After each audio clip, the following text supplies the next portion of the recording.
High বন্ধুরা, আজকে তোমাদেরকে নিয়ে যাব আমার নিজের হাতে লাগানো কিছু সবজি দেখানোর জন্য। চলো তাহলে আমার সঙ্গে, আমি কোথায় যাই।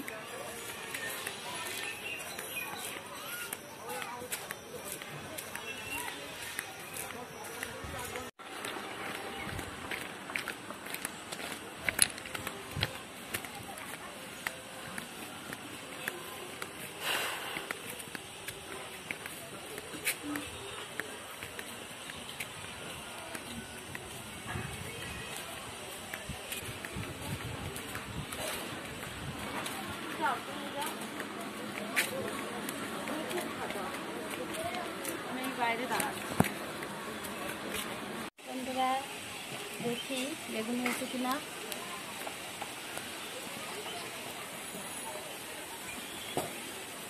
বৃষ্টি পড়ছে, দেখি আর বৃষ্টি কি পাই। সবজি হয়েছে,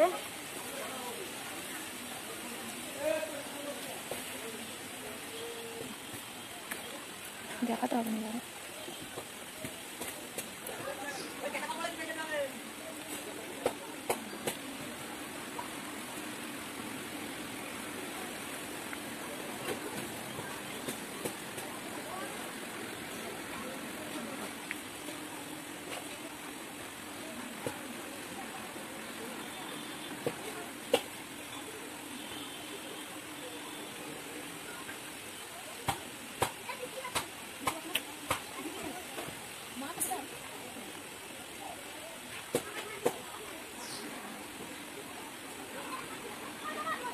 ওই তো একটা, ওই যে একটা, ওই যে না, ওর পাশে একটা রয়েছে বড়।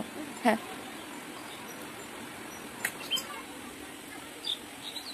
অনেকগুলোই বেগুন হয়েছে বলে।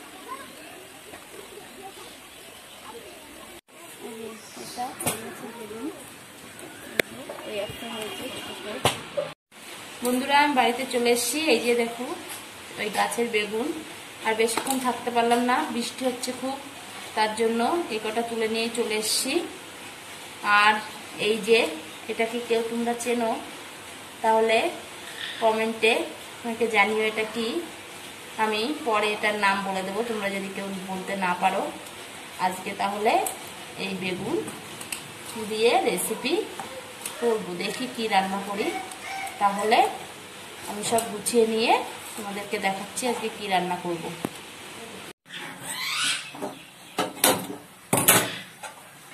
কড়াইটা বসিয়ে দিলাম। এই যে আমি সেই গাছের বেগুন কেটে নিয়েছি এইভাবে, আর এই যে আলু কেটে নিয়েছি। এই যে মাছ, এই মাছটা দিয়ে আজকে সবজিটা করবো। তাকে বলে পোকা ইলিশ। আমি পেটে লবণ দিয়ে মাখিয়ে নিয়েছি।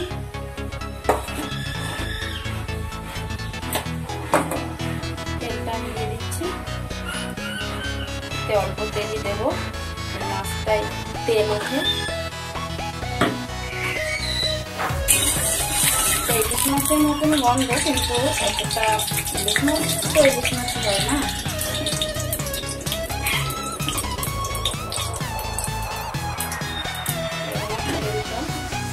মাছটা দেবো,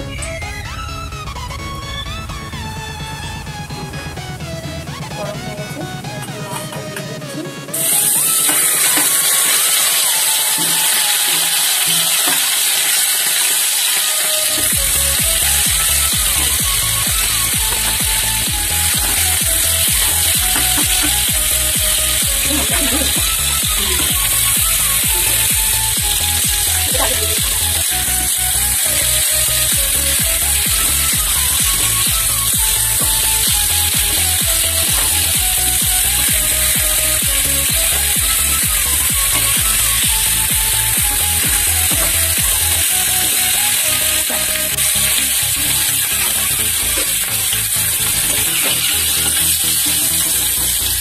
মাছটা কাটা হয়, মাছ ছেলে মেয়ে খেতে পারে না, তার জন্য আমি আর মাই খাই, নিজের জন্য রান্না করছি।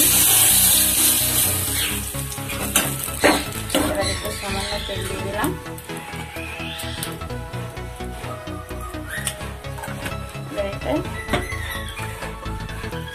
জিরে আমি এই যে মশলা করে নিয়েছি, লঙ্কা বাটা, সর্ষে বাটা, জিরের গুঁড়ো। আলুটা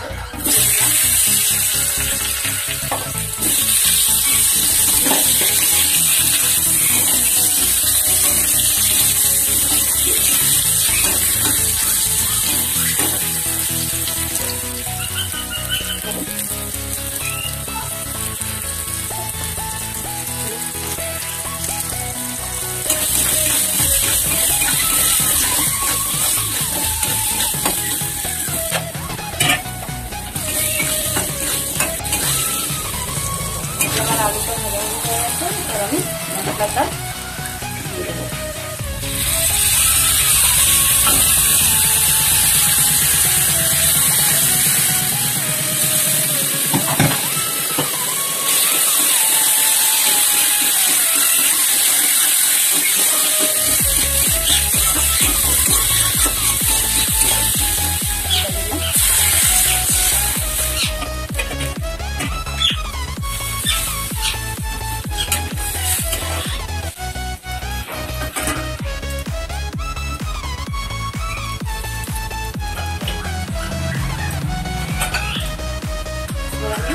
ঢেকে দেবো,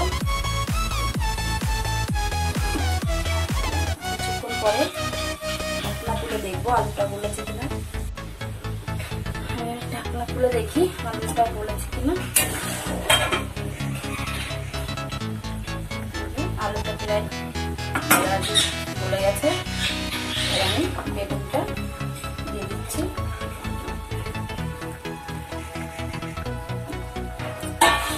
বেগুনটা দিয়ে একটু নাড়াচাড়া দিয়ে আমি আবার কিছুক্ষণের জন্য ঢেকে রাখবো।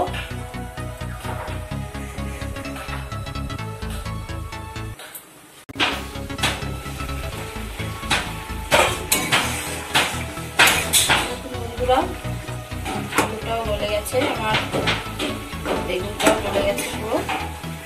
এবার আমি মাছটা দিয়ে দেবো।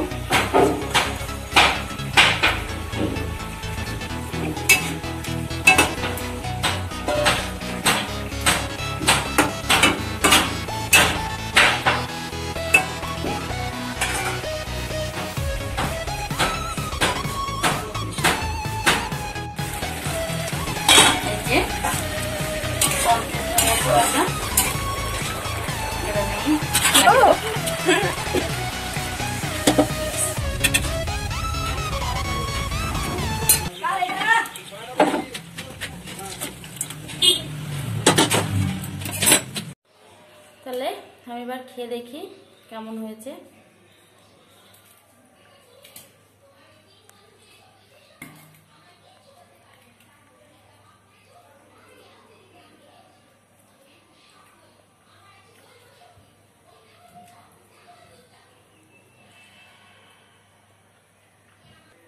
হেভি হয়েছে।